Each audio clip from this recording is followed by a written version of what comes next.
Today we'll be making the okonomiyaki, which literally means grill whatever you want. It's one of Japan's favorite comfort foods, and it's often regarded as the Japanese pizza. I guess it's because you can put a lot of ingredients in it and it'll be awesome no matter what. And I guess it's round just like a pizza. Well, anyway, let's go over the ingredients. We'll use an octopus leg, shrimp, sliced pork belly, cabbages, Chinese yam, eggs, water, okonomiyaki powder or flour, tempura crumbs, and shredded cheese. Don't get too caught up in the exact amount. These are just general guidelines. For the toppings, we'll use mayonnaise, okonomiyaki sauce, bonito flakes, and aonori. I will first prep the octopus leg.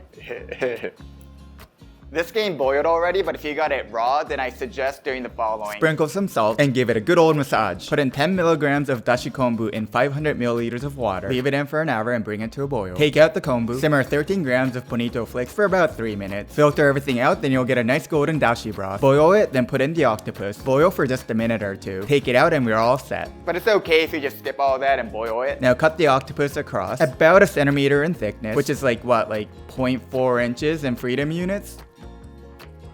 As is, it's a little too big. So cut the thick part of the leg into about a quarter. You want it big enough where you can chew it and really feel the octopus. But if it's too big, the okonomiyaki will lose its form.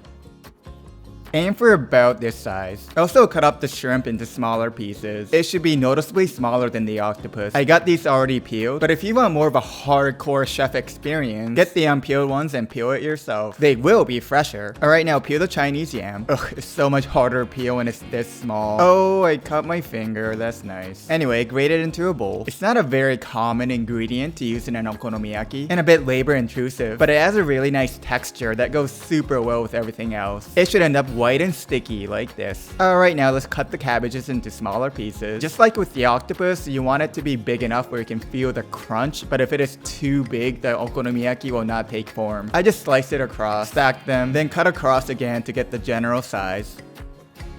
It's still a little too big, so I'm cutting it a little smaller.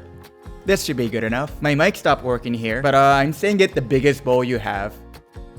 Put the cabbages into the bowl, the shrimp, the octopus, okonomiyaki powder, tempura crumbs which fluffs up the okonomiyaki, the shredded cheese, also uncommon but oh it goes so well. Crack open 2 eggs, then gracefully put it into the bowl. Get out of there. You're ruining my shot. So ungraceful. Yeah, there we go. Alright, now mix it up until everything is even. It's gonna be pretty thick at this point, so make sure you hold down the bowl so it doesn't move around. It should end up looking like this. Alright, now add the grated Chinese yam, then mix it up again. It should be lighter this time around. You might be wondering why I didn't put the yam with everything else. Well, I just forgot. I'm not perfect, okay? It should end up looking like this, just begging to be cooked. Now get a stove and a pan. Yep, that was lip synced. Squirt a little bit of oil, set it to medium heat and move it around. Then put on the sliced pork belly in a circular shape. To make it a little easier, you may want to cut the slices into smaller pieces. Now put on the batter mix.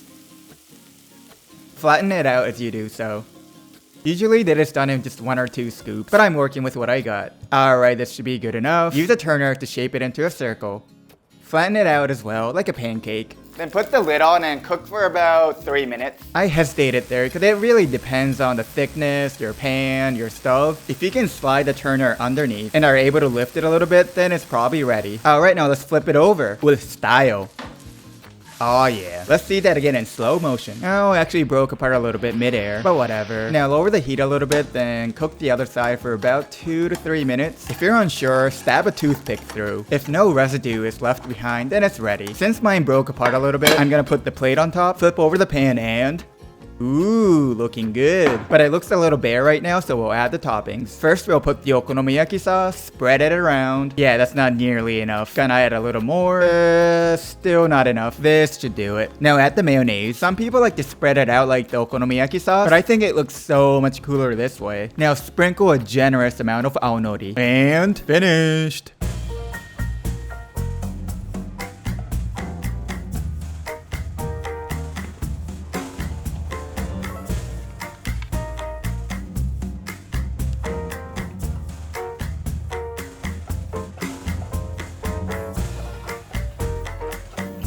So good. And remember, okonomiyaki means grill whatever you want, so put in whatever you want. Just experiment a little bit. A lot of things that you can put in. You can put in like squid, beef, like pineapple, I guess. I'm gonna get going. So if you got any value from this video, please hit that like button. And if you want to make fun and easy Japanese recipes, please subscribe to my channel and turn notifications on. I hope to see you guys next time. Bye!